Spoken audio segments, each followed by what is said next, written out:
Well, congratulations on making it to Module 8, to the end of this course. I hope that you have found it to be beneficial and that you've learned some things about teaching students with various abilities throughout this course. I've enjoyed the last couple of assignments where you've kind of had to pull various things together into this class, or that we've covered in this class, into the last couple of scenario assignments, lesson plan assignments, and those kinds of things. And it's been neat to see how you are incorporating those various components into your instruction, which will hopefully benefit you moving forward. So I thought in this last module we would cover IEPs, because about midway through the course when I asked you for feedback, that was an area where most of you, or the majority of you, said that you wanted additional information was on, specifically IEPs and IEP goals. So really that's the only thing we're going to cover today. One thing I thought might be helpful is to show you a template of a blank IEP. Now, of course, this is an Indiana IEP, and actually it's fairly old, so I know it has changed since then. I don't know what an IEP looks like in Illinois, but most of the core areas of the IEP are the same because it's governed by IDEA, by federal law. So just real quickly, I'll show you a few of the key parts of this. Of any IEP, if you think back to one of the videos that was in Module 3 or 4 where a professor talked about specifically IEP goals, and one of the things he said was that present level of information data in the IEP, this section right here, evaluation information and student data, and specifically right here, present levels of academic and functional performance. He called that the driver of the entire IEP, because everything that we do in the rest of the IEP is based around present levels. What are the student's strengths? What does the student need to improve upon?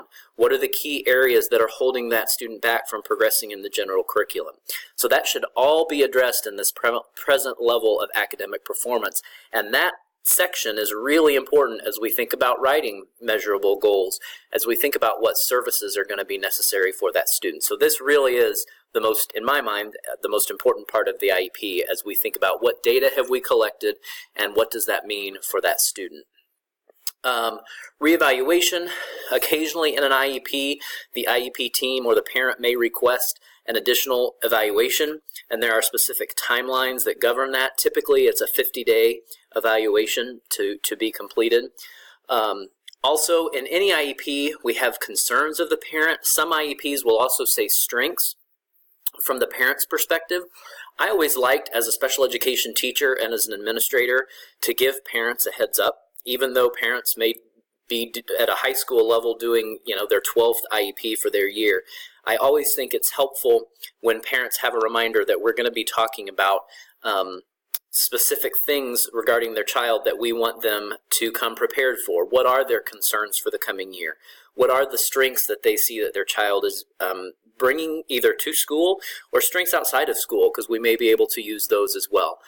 I always like to bring strengths in, especially if it's not specifically mentioned in the IEP, just because so much of the IEP is driven around deficits that the child has. And so anytime that we can bring it back to strengths, I think that's better for the student and that's better for the parents as well. Here's where you indicate in the IEP that a student is or is not eligible, and that's where your school psychologist is going to be a part of that initial determination to help guide the case conference in determining eligibility. Many students have both a primary and secondary disability. In most cases, that secondary disability is probably speech and language. So you may have primary disability of learning disability, autism spectrum disorder, and then a secondary disability of language speech impairment or something like that. So you can have any disability be primary or secondary, but most often that secondary is speech and language. And then that reasons for eligibility is another area where your school psychologist is going to be really important. It's also important that we consider other special considerations. So you can see the first one is limited English proficiency, because we know that there are certain things that we need to take into account if a student is both limited English proficient and a student with a disability. And we've talked about some of those things in the class, and I know some of you are specifically interested in learning more about limited English proficiency in your last assignment. So that's important that we address that as a special consideration, and as well as behavior. So you can see here, these questions are going to trigger additional information if we need to do a functional behavior assessment or a behavior intervention plan. So if the behavior is impeding a student's learning or the learning of others, then we're going to fill this out, and that's going to trigger some additional things to be done in a behavior intervention plan. If a student is going to be 14, the case conference is required to look at transition, meaning preparing that student for adulthood. And so we start that process as early as, so it's ready to go by their 14th birthday. And so at that case conference prior to their 14th birthday, you're going to be talking about what do they want to do for employment? What do they want to do for education and training? What do they want to do for independent living? So that each year between then and graduation, or then and their 21st, 22nd birthday as they age out of special education, that we are looking to their long-term goals. If you know the research on students with disabilities, their long-term, the outcome in terms of meaningful employment, success in education and training after high school is not good. And so that's why this is a part of IDEA and an IEP, is so that we can really look at preparing students for life after K-12 education. Also looking at testing. What are accommodations that students are going to need for testing, for state testing? The important part to know is that if it's an accommodation that's being provided on state testing, it has to be an accommodation that they're using on their assessments throughout the year, on all of their assessments in class. So you can't just say that a student needs extra time on the state mandated testing if they aren't also needing extra time on testing that they're doing in your classroom and for other district level assessments as well. Goals are listed here. I'm going to dig into goals a little bit more in just a moment, so I'm going to skim over that pretty quickly. Here's where you can list accommodations. Several of you had great accommodations that you listed on the assignment for week 6. Those are the kind of things that would be listed here as we think about what specifically is going to help that child access the general education curriculum. I appreciated your distinctions that you sent me between accommodations and modifications. Again, these are accommodations. These are things where we know a student's going to need additional support in the general education curriculum. Modifications should be addressed elsewhere in the IEP. Here's where you're going to list services. Does a student need inclusion services? Do they need pull-out? Do they need speech? Those kinds of things that are going to be listed here, as well as related services. So things like occupational therapy, physical therapy, assistive technology, those are all things that could be listed here. Here's another indication where you can mark a student needs a specific piece of assistive technology to access their curriculum. Extended school year, we haven't talked much about this, but there are specific criteria. This is not summer school. There are specific criteria that most likely the state has, or at least your district would have, about when a student with a disability should be provided extended school year. Typically that is for students who are on the cusp of learning a new skill. This second one right here, at a critical point of skill acquisition, and so going to summer break means they're not going to make as much progress on that, and so that might be a time when a student needs extended school year. Or if we have data, this first one here, data showing that we can expect that they're going to regress more than a typical student, and it would not be recovered in a reasonable amount of time. So we know students lose skills over summer. This would be students who we've looked that over Christmas break they come back and they've lost significant skills, or over spring break.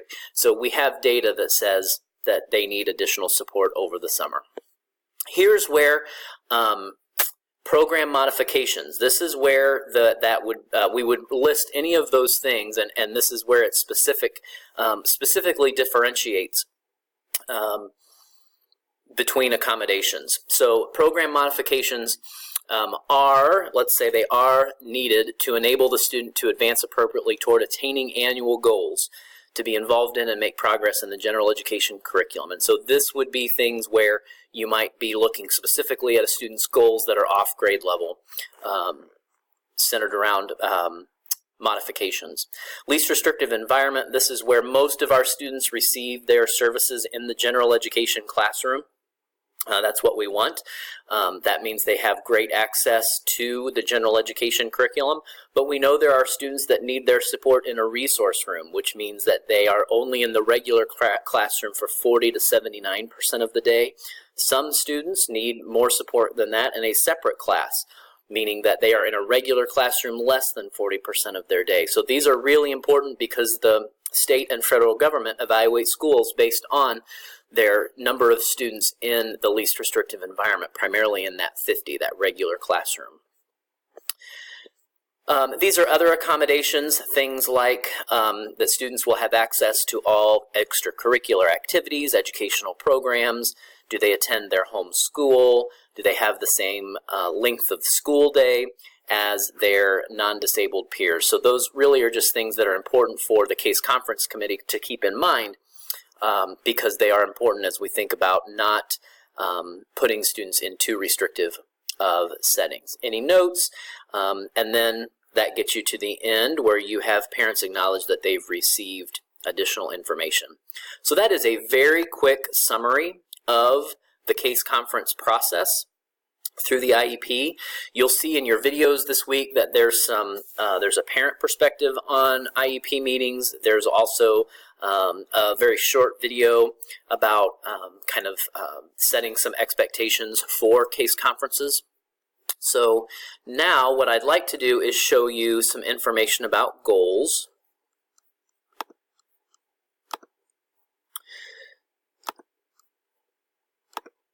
So as you think about goals, I linked in Canvas to a document that might be helpful as you think about goals. It's a little checklist. So here you can see that present levels of performance. Again, that's the driver of the IEP.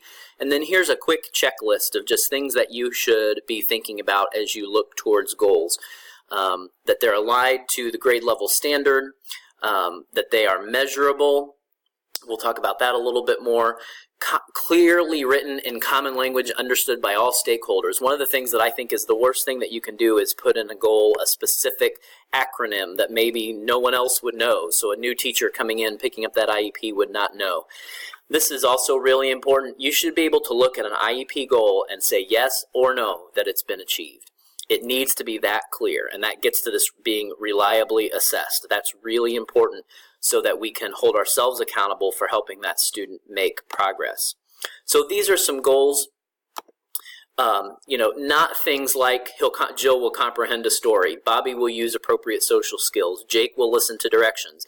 I can't measure that a student comprehended. I don't know what that looks like.